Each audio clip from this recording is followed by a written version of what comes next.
All right, the numbers are in and they speak volumes. The latest edition of the Africa Pulse report from the World Bank paints a picture that is both sobering as well as strategic. A continent that is navigating complex headwinds, yet still holding pockets of promise.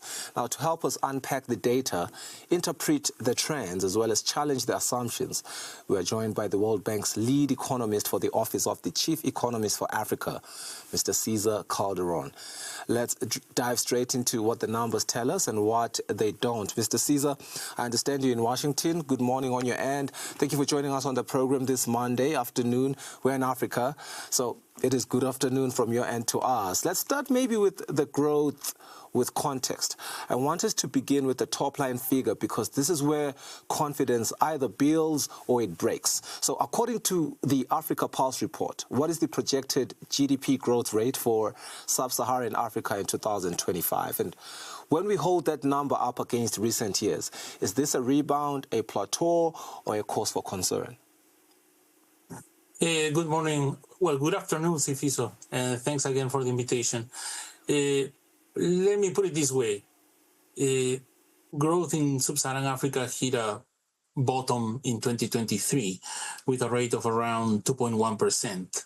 From that moment on, it has been gradually recovering, not at a pace that would make a dent on poverty and not at a pace that would meet African people's aspirations. The projection that we have for 2025 is an acceleration of GDP growth from 3.3% in 2024 to 3.5% in 2025. And there is a forecast. The forecast from the bank also signal a further acceleration in 2026 and 2027 of an average of 4.3%. No? The region is very heterogeneous. So on the overall, it's being dragged by the performance of the large players in the region like Nigeria and South Africa that are still growing at rates that is below the ones that they had on average during the first 2 decades of this century. But again, as the region is heterogeneous, it shows also pockets of growth. One thing that comes to our eyes quickly when we look at the statistics is that 11 out of the 20 top growth performers in the world are in sub-Saharan Africa. No? And these economies, to have an idea how much are these economies growing, they're growing above 6%, are expected to grow above 6% this year, 2025. Interesting indeed. You know, growth is always good, but I want to understand the forces behind this focus, right? It doesn't just appear, growth that is shaped by policy choices, commodity cycles, conflict, climate, and many more other things. What are the key forces currently driving this year's economic outlook, whether they are fueling progress or slowing things down? Well, let's start with the positive news. Growth appears to be on a path to recovery. It's being anchored by low inflation. As you can see in the report, inflation has been declining in most African countries. More than 70% of the economies in the region are showing a deceleration in inflation. That is boosting the purchasing capacity of African consumers. So there is an increase in private consumption, and the lower inflation is also leading to either a pause in a hiking cycle of monetary policy, or is leading in some countries to lower interest rates. No? And the expectations of African countries controlling inflation and lowering interest rates is going to propel investment in the future. Yeah. Now, the problem is that that's the good news. The not so good news is that the outlook is mired by heightened risks coming from global policy uncertainty and shifts in trade policy. For the region as a whole, the direct impact of this wave of trade restrictiveness might not as big, given that the that the amount of trade of the region with the United States is not as large. The region, 5% of the exports of the region go to the United States. I mean, that doesn't mean that there are going to be countries that are going to be more affected than others, especially those that are, if the reciprocal tariffs come back, those that have the highest reciprocal tariffs are going to be the most affected. And there's going to be also industries that are going to be affected. When you think about industries like automobile industry or the textile industry, right? Having said that, for the region as a whole, we believe that the indirect impacts of these trade restrictions are going to be bigger than the direct impacts. And what do I mean by indirect impacts? What I mean is the effect that is going to have in global growth that might reduce the demand for African exports. This impact is going to be bigger on commodity prices because, as you may see, commodity prices have been coming down as a result of not so great growth prospects for the world, and the reduction in global growth may also lead to lower investments. No, at the same time, on the other hand, you have financial spillovers that might arise because of interest rates staying higher for longer in the United States that might strengthen the dollar and might put pressure on African currencies.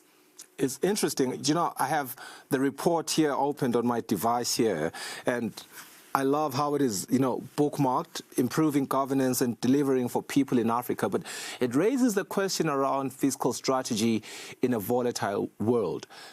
A world that has a lot of tighter margins as well as shrinking fiscal space, something that you've already highlighted. But the big question then becomes, how do governments respond?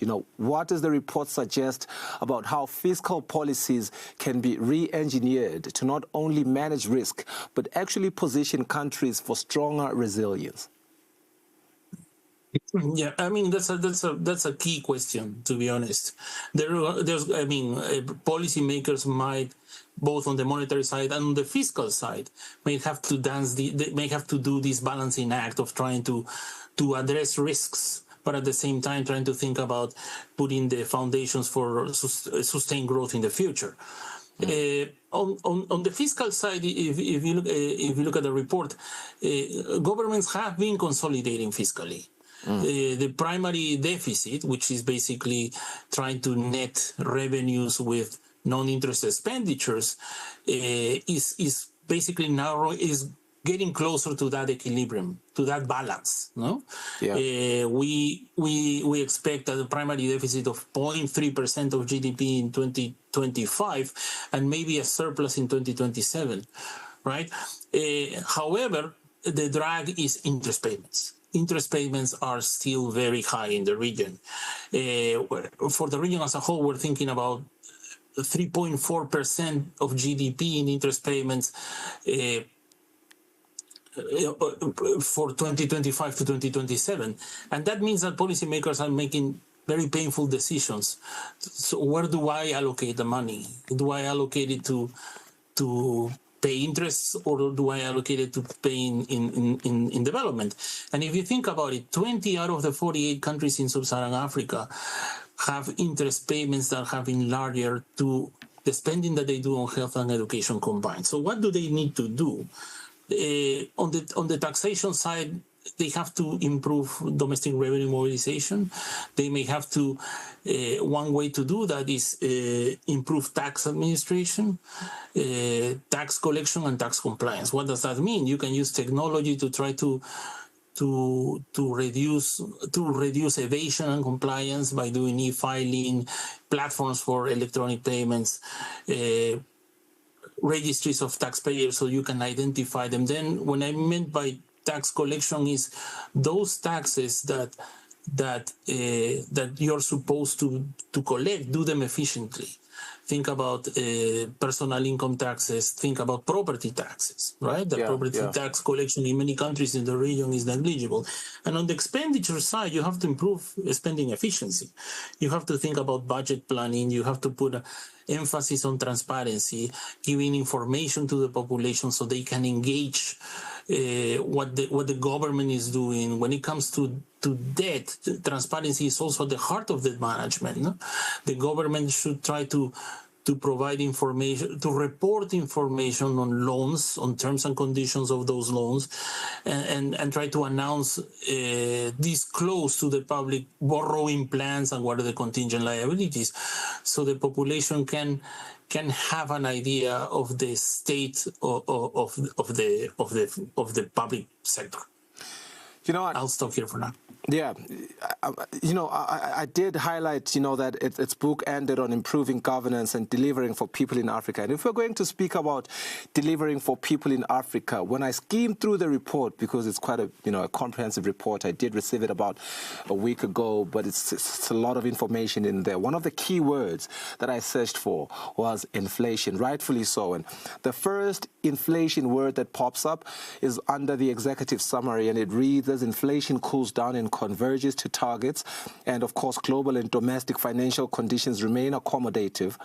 It is expected that household consumption and investment will support the region's growth acceleration. Now, let's talk about what rattles households and boardrooms alike. That is inflation and currency volatility. How critical are these two variables in the economic story the Africa Pulse report is telling? What levels are realistically available to policymakers to rein them in?